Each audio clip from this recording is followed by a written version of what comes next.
Hi, my name is Kaylin. A few weeks ago, my sister and my husband put my 6-year-old daughter in a car and left us in the woods. No note, no warning, just the snow. They thought we'd freeze. They even packed my suitcase, without my charger, without her coat. But we didn't die. A stranger found us, a man who hadn't spoken to anyone in years. And then? They came back, smiling, as if I was supposed to forgive them. But that day, for the first time, I had the power to say one word I never thought I'd get to say to my family: no. Before we dive in, tell me, what time are you listening, and where from? Drop it in the comments, because what you're about to hear is colder than the snow they left us in. The kitchen was warm, but it didn't feel like mine.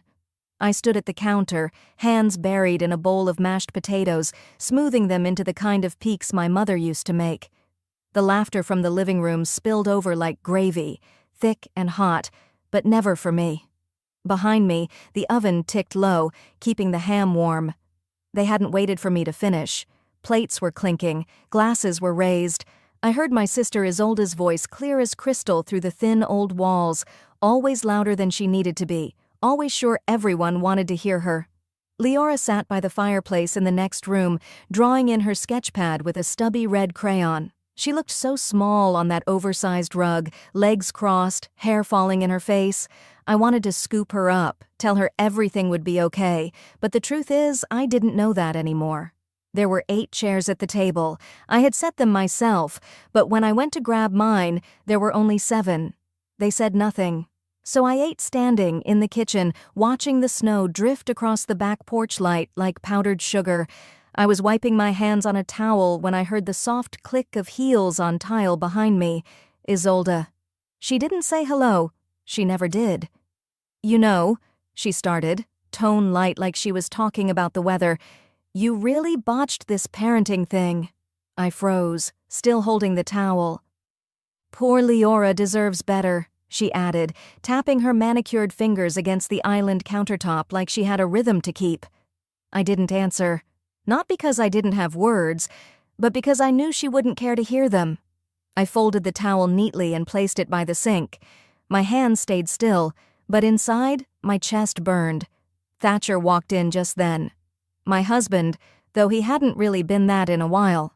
He glanced between us, chuckled like he'd walked into the end of a joke, then said, "Let's not get too heavy, huh? It's a party."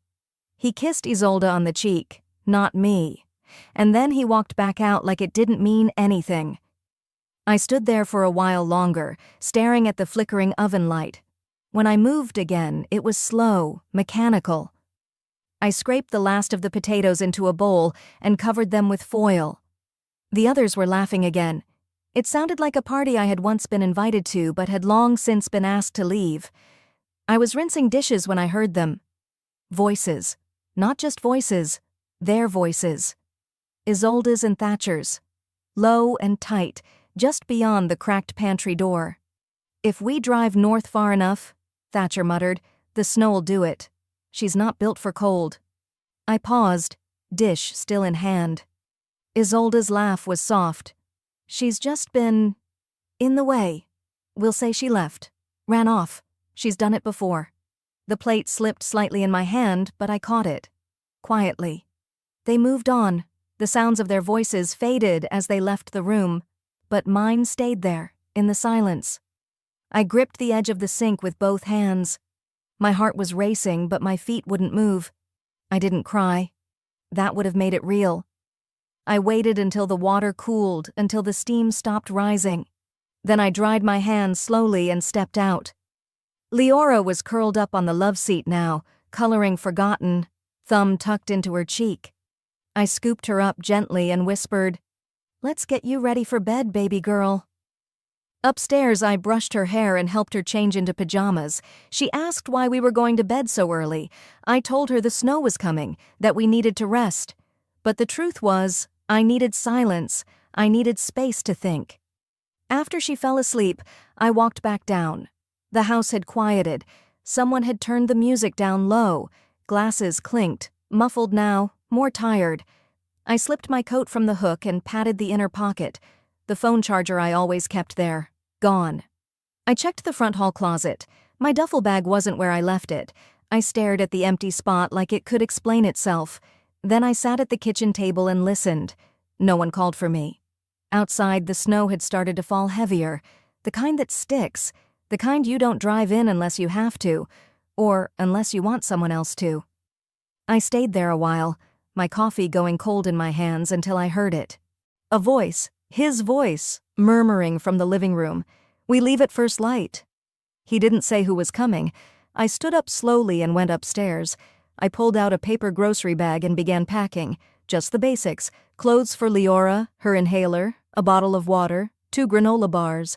I tucked in her drawing pad and crayons. And then I sat by the window and watched the snowfall until dawn grayed the sky. They said we'd leave at first light. They didn't say who was coming back. I didn't remember falling asleep. I must have nodded off sometime near dawn, curled against the window, fingers still wrapped around Leora's coat. But when I opened my eyes, the light filtering in was gray-blue and bitter cold. My neck ached, my knees were stiff, and the house, it was too quiet. No smell of coffee, no clatter of pans, no soft steps from Leora. I stood up fast, heart already pounding. The clock on the wall said 6:22. I grabbed the banister, bare feet hitting the cold stairs. "Leora?" My voice cracked the silence. No answer. Downstairs, the living room was empty. The fireplace was nothing but ash. The front door was shut, but the driveway told me what I needed to know. Thatcher's truck. Gone. As old as SUV, too. I scanned the counters. The leftover mashed potatoes from last night were still there, stiff and untouched. But next to them, a torn receipt. Someone had scribbled on the back, "We thought you'd follow. No room." No name. No apology. I didn't need one. "Mommy?" A voice, small, shaking. I turned around so fast it made me dizzy. Leora was curled under the kitchen table, clutching a throw pillow to her chest. Her socks were soaked. She'd been crying. "Where did they go?" she asked. I dropped to my knees and pulled her out gently, holding her close. Her skin was cold against mine. She must have woken when they left and hid. "It's just us now, baby," I said softly. "Just us." I didn't wait. There was no time.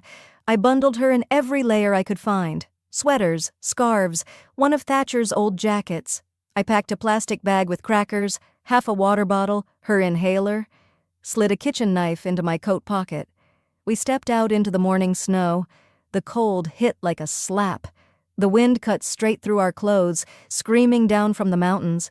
Snow was already knee-deep on the porch. I had to carry her. Her legs weren't strong enough. I took a deep breath. "We're going to the old cabin," I told her. "Remember? The one Grandpa used to take us to?" She nodded, her cheek pressed into my shoulder. I hadn't been there in years. It was maybe 3 miles through forest and hills, but I wasn't even sure it was still standing. Still, I walked.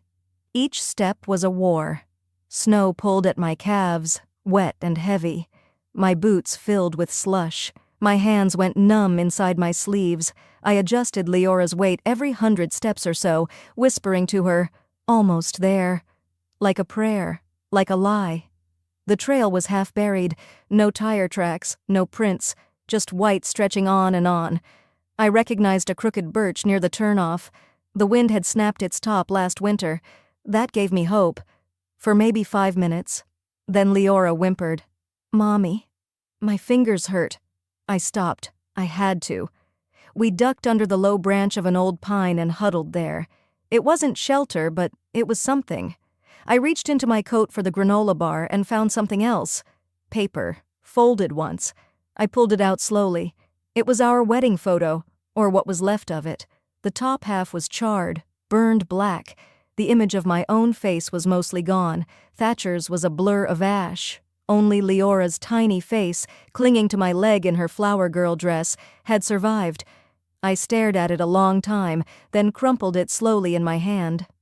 "They tried to erase us," I whispered, "but we don't need them.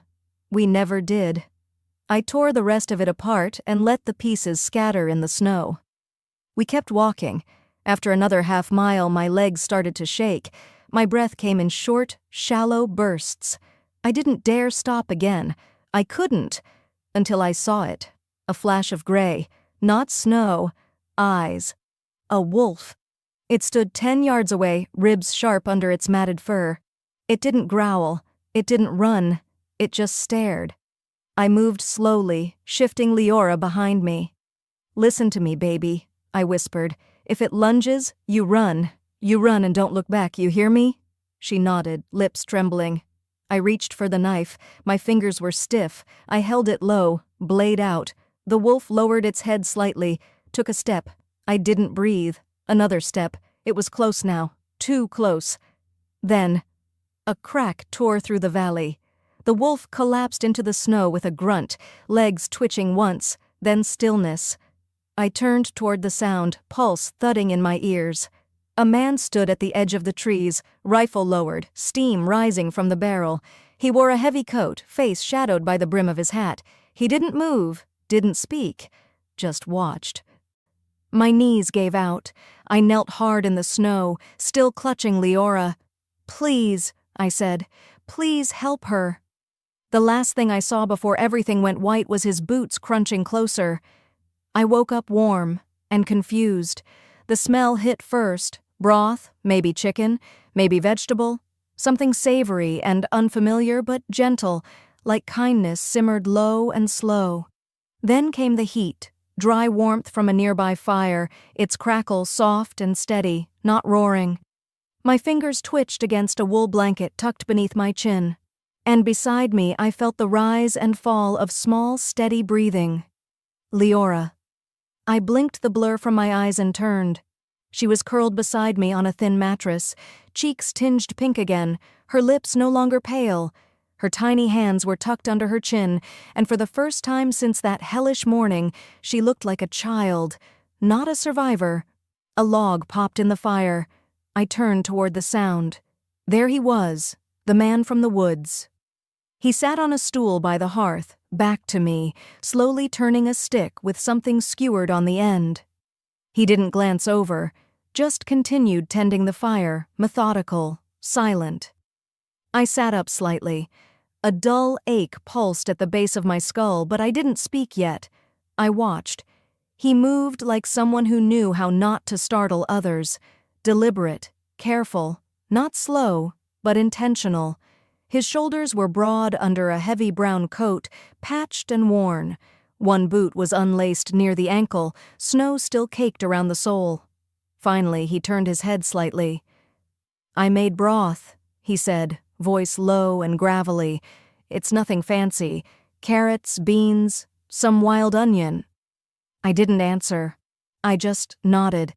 It was the first kindness I'd heard in days, and I wasn't sure how to receive it. He reached beside him and lifted a chipped ceramic bowl, placed it on a small table within reach, but didn't hand it to me. "I'll leave it there." He didn't ask my name, didn't ask why I was half frozen in a snowstorm carrying a child, didn't ask anything. His name, I later learned, was Silas. For now he just stood, walked to a woodpile in the corner and began stacking logs near the hearth. Quiet, efficient. He kept his distance. I reached for the bowl with shaky fingers. My joints still ached from the cold, but I forced myself to lift it. I looked at Leora. "Give it to her," I murmured. My voice felt foreign in my own throat. "Please, just her." He paused. No questions. Just nodded once, took the bowl, ladled half into a smaller tin, and crouched by Leora. He didn't touch her, just set the tin on the floor next to the mattress and stepped back. Leora stirred, blinked. She saw him. Her body tensed, but she didn't cry out. Silas turned his head, pretending not to notice. He went back to the fire. Leora looked at me, then the tin. I gave her the smallest smile I could manage.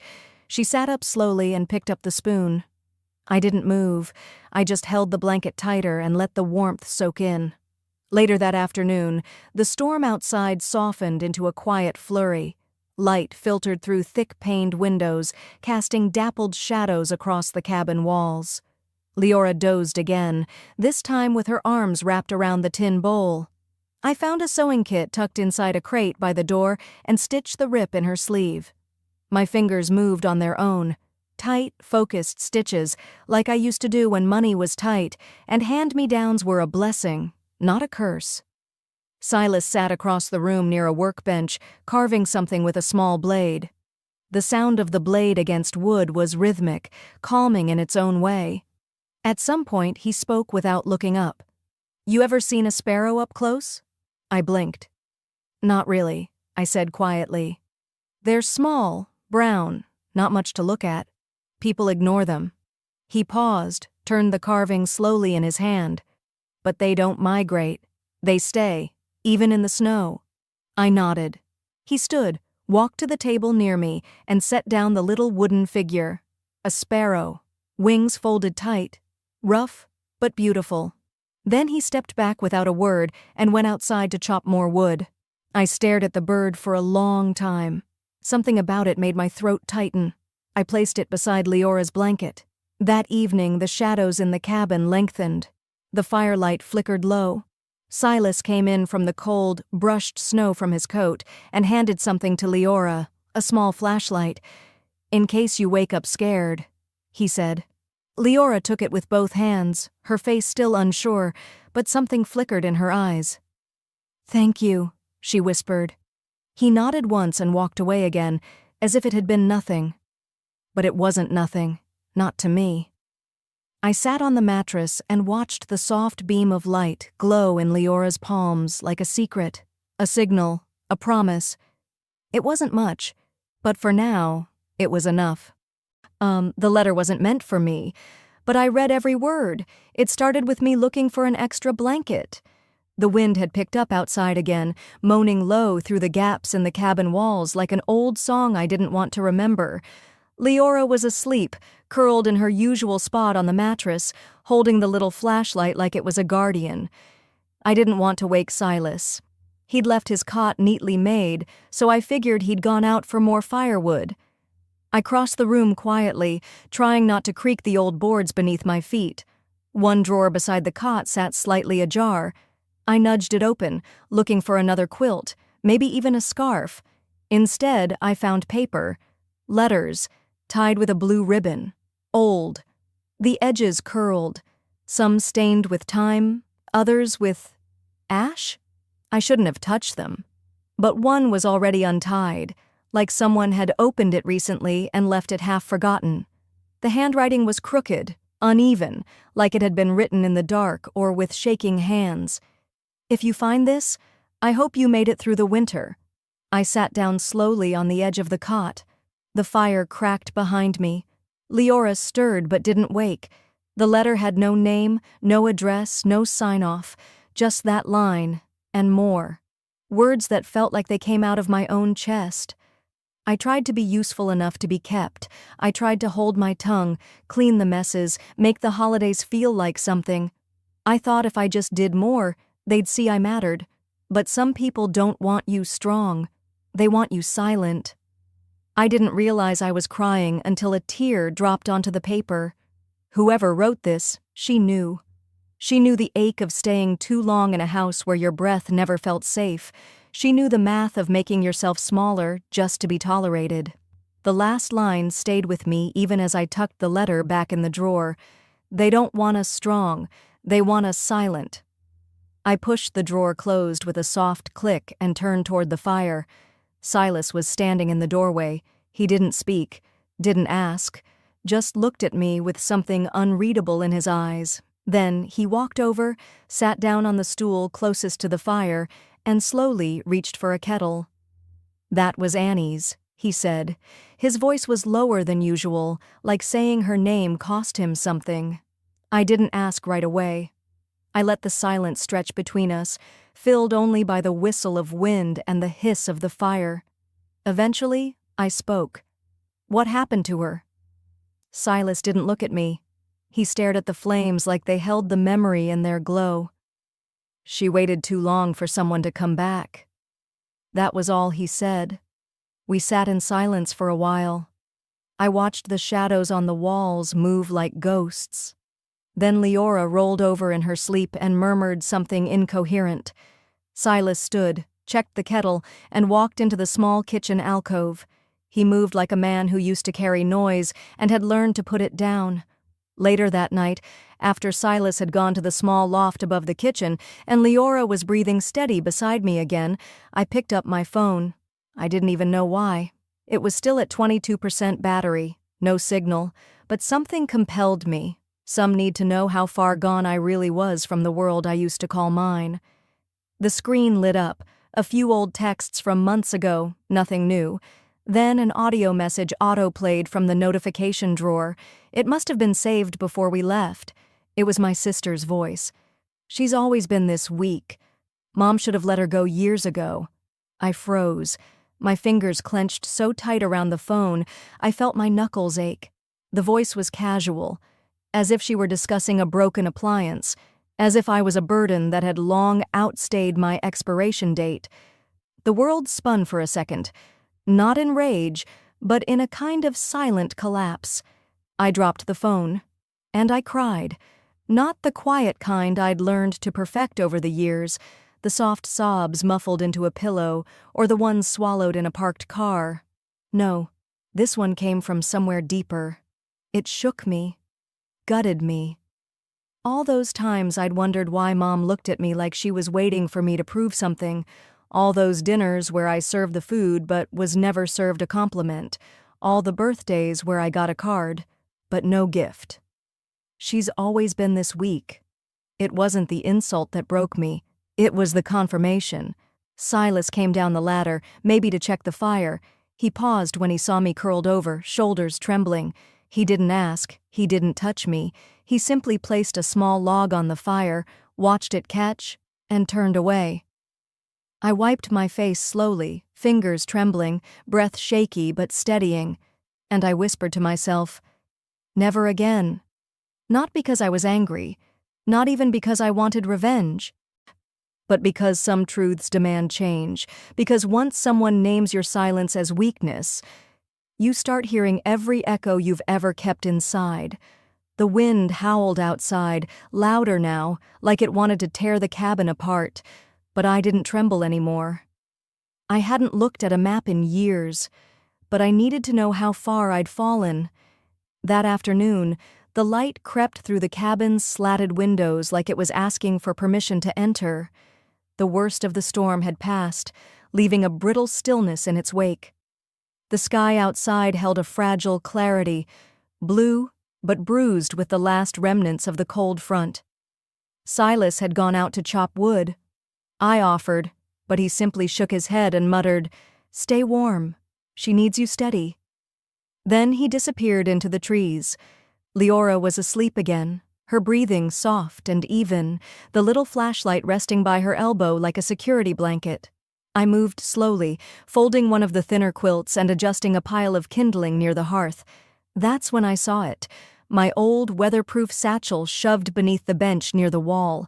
I must have thrown it in the back of Isolde's SUV in a panic before they left us behind. I pulled it out with a grunt. It was heavier than I remembered. Half-empty snacks, a cracked thermos, some socks, a broken zipper pouch with our birth certificates tucked between receipts. Then, a thick plastic folder I didn't recognize. I frowned. Thatcher must have slipped it in without telling me. It was labeled simply, "Personal Records." For a long moment, I just held it. Then I sat down, crossed my legs on the wood floor, and opened it. Inside were 3 documents. The first, neat and stark, was a quitclaim deed. My name scratched off our mortgage title like I'd never been there to begin with. The box for grantor bore my signature. The date? Weeks before the snowstorm. I felt a jolt in my stomach. My vision flickered. The second was worse, a notarized affidavit surrendering parental rights. My signature again, my name again, my daughter's name. And the last, a handwritten note in Thatcher's unmistakable chicken scratch, "Don't make this harder than it needs to be." I couldn't breathe. It hadn't been carelessness. It hadn't been panic. It was a plan. Executed like a business transaction. The betrayal was so complete it made the cold outside feel generous. I staggered to my feet, folder in hand, and reached for the old rotary phone bolted to the wall.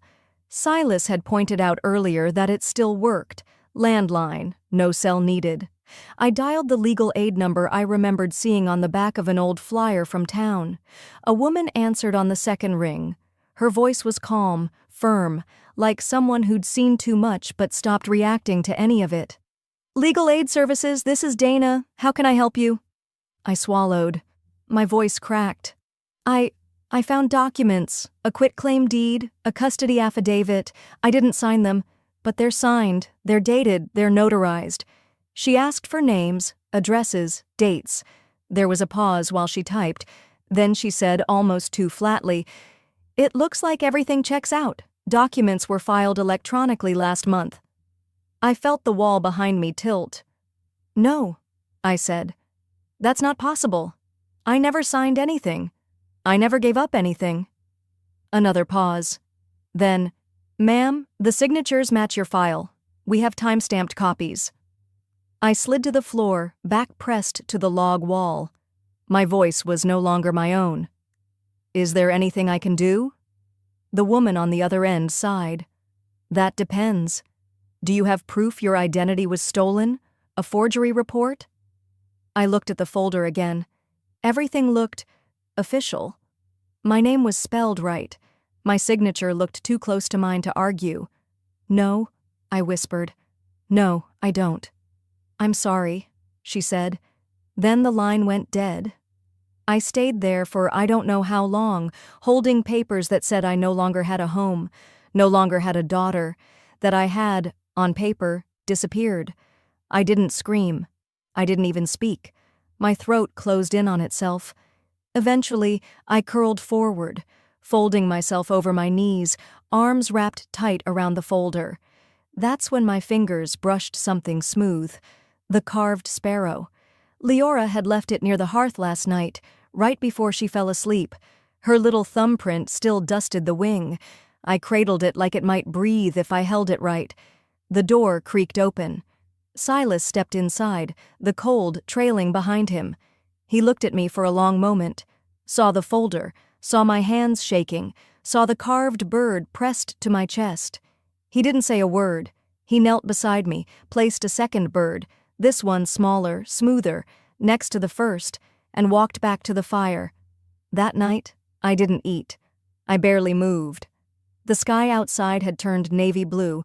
The wind had returned, but softer now, like it didn't have the heart to howl anymore. I sat by the fire, my thoughts broken in fragments. Maybe I was weak. Maybe I'd always been. Maybe I made it easy for them. Silas, still whittling in the corner, spoke suddenly, low but clear. "Or maybe," he said, "they never thought you'd live long enough to ask for it back." I turned toward him. He wasn't looking at me, but somehow he knew. The fire had burned low overnight, but the warmth remained, clinging to the walls like breath held too long. I woke to the faint scent of pine sap and old coffee. My body ached, but not the way it had before, not the kind of pain that told you were breaking. It was the quiet soreness of a body remembering it could still move forward. Leora was still sleeping, curled into the corner with the two carved birds beside her. I tucked the blanket tighter around her shoulders, kissed her temple, and stepped outside. The world had changed. The air felt thinner, brighter. Patches of ice on the trees caught the sunlight, casting tiny prisms across the untouched snow.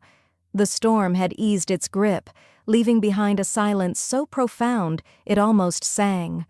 For the first time in days, I heard bird song, real, fragile bird song. I followed the crunch of footsteps and found Silas by the edge of the tree line, splitting logs with steady rhythm. His jacket collar was turned up. He didn't glance up when I walked over, but I saw his jaw tighten. He'd known I'd come. I placed the thermos by his side. "Coffee," I said. "Still warm." He nodded once. "Appreciated." I stood there for a beat longer than necessary. Then I sat on the overturned stump nearby, facing the same trees he was facing. We didn't talk, not at first. Then, as if the sunlight loosened something inside him, he spoke. Low, worn, like the words had been carried too long. "I had a wife," Annie, a daughter too. Her name was Caleb. I didn't react. I didn't blink. I let the syllables settle, the names ripple into the cold morning air. She turned 7 that year. I'd gone into town to buy her a birthday ribbon. She liked the purple ones. Always said it made her feel royal. He paused to swing the axe. The crack echoed like a gunshot. I came back to ashes, he said. Cabin was gone, smoke still rising. I found them, what was left, under the edge of the back porch. My breath caught, but I didn't interrupt. I buried them with the ribbon in her jacket pocket, he added, voice hollow. Never left this place again. We sat with it. Not in pity, in recognition. When he finally sat beside me on the stump, we didn't look at each other. He placed his gloves on his knees, hands bare in the cold. If I'd been there, he whispered, maybe they'd still be here. I turned my face toward the sun. It didn't offer warmth, just light. If I'd left earlier, I said, maybe I wouldn't be carrying so much hate. The silence between us wasn't empty. It was the kind that held things up, held two people who had carried too much for too long, held grief that didn't compete, but echoed. A few minutes later, I heard the cabin door creak open. Leora's boots crunched softly behind us. She walked slowly, still blinking off sleep, her hair a mess of little knots. She held the wooden sparrow in both hands. Without saying a word, she walked up to Silas, stared at him a moment too long, then wrapped her arms around his leg. He didn't flinch, didn't move, just let her be. It was the first time she'd reached for anyone since we'd been abandoned. The moment carved itself into me. Not loud, not dramatic, just real. Healing, I realized, didn't come with a speech or a breakdown. Sometimes it came in the form of a child's small arms and a man too broken to expect affection. That evening, the air inside the cabin felt different, softer, shared. Silas left the door to his room open as he passed through to the back to bring in more wood. I didn't ask him why. I just laid out 2 extra bowls on the table. Leora was humming to herself, playing with the flashlight beam against the ceiling. I looked at the 3rd bowl, then at the open door, then back at my daughter. I wasn't surviving anymore. I was choosing to stay, choosing to live. I was folding a wool blanket by the hearth when I heard it, the slow, crunching grind of tires over thawing gravel. My breath caught in my chest. It wasn't delivery. No one delivered here, not this deep in the mountains, not unless they knew where they were going. I moved to the front door, cracked it just wide enough to see out. Silver SUV, familiar, too familiar. The passenger door opened first. Isolde stepped out in tall suede boots, sunglasses tucked in her collar like she thought it was still autumn. Thatcher followed, slower, hands in his coat pockets like this was any casual weekend drive. They were smiling, like nothing had happened, like the snowstorm had been some silly misunderstanding. Isolde waved. We figured you might still be here. I didn't wave back. I stepped fully onto the porch, gripping the railing, not for balance, but to stop myself from doing something I'd regret. We just wanted to talk, Thatcher added, his voice too smooth, too rehearsed. Isolde started up the steps. I brought you some of that tea you like. Remember the chamomile from Trader Joe's? I didn't move. You left us, in a storm. She blinked. We thought you'd catch up. Honestly, we thought you were heading to Aunt Jean's. We didn't know you'd stay in this place. Thatcher shrugged. You've always been good at finding your way out of things. My chest tightened. My grip on the railing didn't loosen. No, you didn't think I'd survive. For a long second, no one spoke. Then I heard the screen door behind me creak open. Leora peeked out, spotted them, and immediately backed up. Her little hands gripped my sweater, hiding behind my legs like the porch was the last safe ground in the world. Isolde bent slightly, smiling like a cartoon aunt. Baby, don't you remember Auntie? We used to braid your hair, Leora's voice was soft, but it cut clean. You made Mom cry. Isolde froze, her smile flickering, mouth slightly open. She didn't reply. Thatcher cleared his throat, brushing invisible dust off his sleeve. Listen. We've been going through some things too, Kaylin. You're not the only one hurting here. I said nothing. He stepped forward and pulled a manila folder from inside his coat. There's a new deed. We talked it over. Figured it's only fair if we all sign again, split the house evenly. Everyone walks away clean. He held it out to me like it was some peace offering, a sensible contract in a world gone sideways.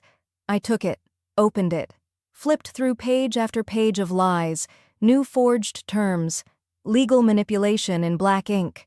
Not even subtle. And then, Isolde's voice, calm as polished glass. You're owed nothing. You were just squatting on his name. I looked up. Not at her, not at Thatcher. I looked at the fire through the open door behind me. Then, without a word, I tossed the folder in. It curled immediately. Edges blackened, then collapsed inward as the flames consumed it. Isolde gasped. Kaylin, that was the only— Then you should have made a copy, I said. Behind me, I felt Silas step into the doorway. He didn't speak, didn't threaten. Just stood there. Tall, quiet, solid as the mountain behind him.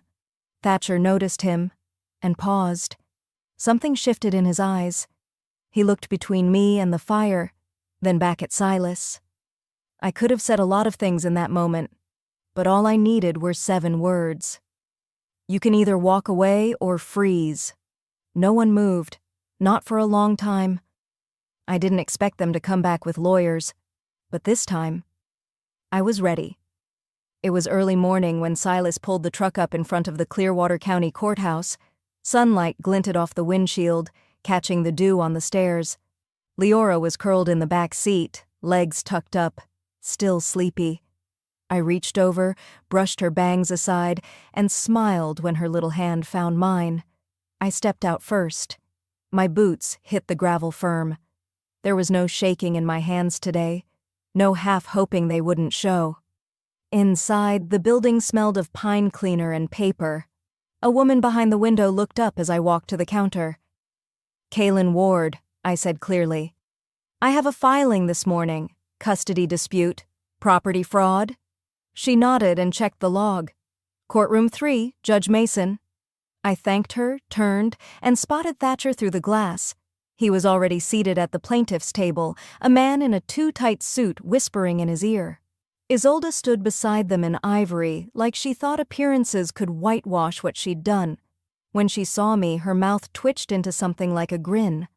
Silas sat down in the gallery with Leora, her small hand still wrapped around the flashlight I'd given her. That little beam had outlasted snow, betrayal, and fear. It was still glowing. The bailiff called my name. I took the stand. My voice didn't waver. I confirmed my identity, my address. The clerk read the petition. I spoke in full sentences. There was no rage, just a clean delivery of facts, documented dates, and names. When the judge asked about the disputed signatures, I reached into my coat and took out my phone. I'd like to submit a recording. The judge raised a brow. Go on? I tapped play, and there it was. Isolde's voice, clear and biting. We'll say she signed it. She's too broken to remember. A hush fell across the courtroom. Thatcher's lawyer tried to speak, but I raised my hand. You said that out loud, I told them. I just saved it. The judge leaned forward. Is this your voice, Ms. Ward? Isolde blinked. Her mouth opened, then shut. I'll take that as a yes, he said. Thatcher's shoulders sagged. His lawyer looked like he'd been handed a rotten lemon. We didn't win everything right there, but we stopped their game cold. After the hearing, I sat with Leora on the courthouse steps. I handed her back the flashlight. You kept us lit when no one else did. She looked down at it, thumb brushing the button. You didn't let it die. I nodded. Neither did you. That night, back at the cabin, I opened the drawer where I kept the rest of the photo. The wedding one, the one with half-burned edges, the one where only Leora's face had survived the flames. This time, I finished the job. I placed the remaining piece gently into the fire, watched it curl and darken, then lift into smoke. Silas sat across the room, the carved sparrows still on the mantel. He didn't speak, But he didn't have to. Outside, the wind came through once, soft but firm, like a breath exhaled after holding too long. I stood at the porch, Leora asleep inside, and whispered into the night. They mourned the version of me they buried. But I wasn't dead. The door behind me creaked. I left it open. This time I chose who got to walk through. I didn't expect forgiveness. I didn't need it. What I had now was mine. That morning, I woke before the sun. No alarms, no child's cry, no anxious heartbeat jolting me from sleep. Just stillness. The fire had died down sometime in the night, leaving behind warm coals nestled under a blanket of ash. Leora lay curled beside me, her cheek pressed into the wool blanket, one hand tucked under her pillow where I knew the flashlight still glowed softly. I didn't move it. Not yet. I stepped outside barefoot. The porch boards were cool, but not cruel. The snow that had once trapped us now melted in ribbons across the yard. Underneath, mud and life were returning. I closed my eyes, took a long breath, and let it out slow. It wasn't victory. It was something quieter. I found the letter in the mailbox around noon. The paper was too thick, too official. When I opened it, I recognized Thatcher's lawyer's name right away. Same one who'd stuttered and sweat through most of our last court appearance. The tone had changed this time. Apologies wrapped in passive language. An invitation to revisit the matter of custody, now that emotions had settled.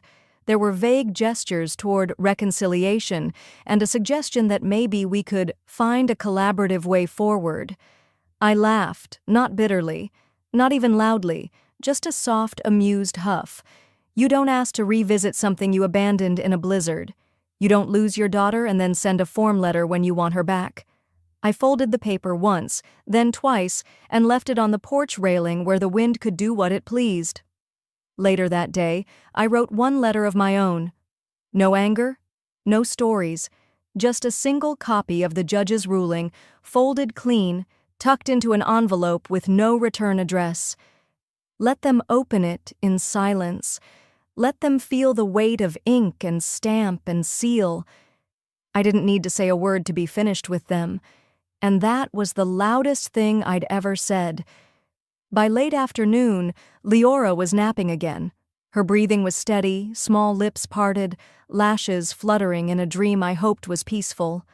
I moved to adjust her pillow and felt the cool, familiar shape underneath, the flashlight. Still working, still glowing, still hers. I unscrewed the bottom gently, slid in a fresh battery, and closed it again without waking her. Across the room, Silas stood by the hearth, carving. His hands were quiet but certain. When he finished, he walked over and handed me a small wooden figure, smaller than the sparrows before. "She's not a sparrow anymore," he said softly. "She's a hawk." I turned it over in my hand. Sleek lines, wings poised, not spread. She wasn't flying yet, but she was ready. I set all three birds on the mantel, side by side. The quiet trio watched over the fire like sentinels, past, present, becoming. Evening came. I stirred a pot of stew over the fire, adding potatoes and herbs Silas had brought from town 2 days earlier. Leora sat cross-legged nearby, humming something tuneless as she traced her finger through the wood grain of the floor. The sun dipped low. Outside, gravel crunched. I looked up as the screen door creaked open, but no one entered, just a shadow stretching across the threshold. Silas stood there, a bag of supplies in one hand, the other resting lightly on the doorframe. He didn't knock, but he waited. That was the difference. I walked to the door, met his eyes, and opened it fully. No words, just space. "Come in," I said. "You're home." Behind me, the fire snapped softly and stayed burning.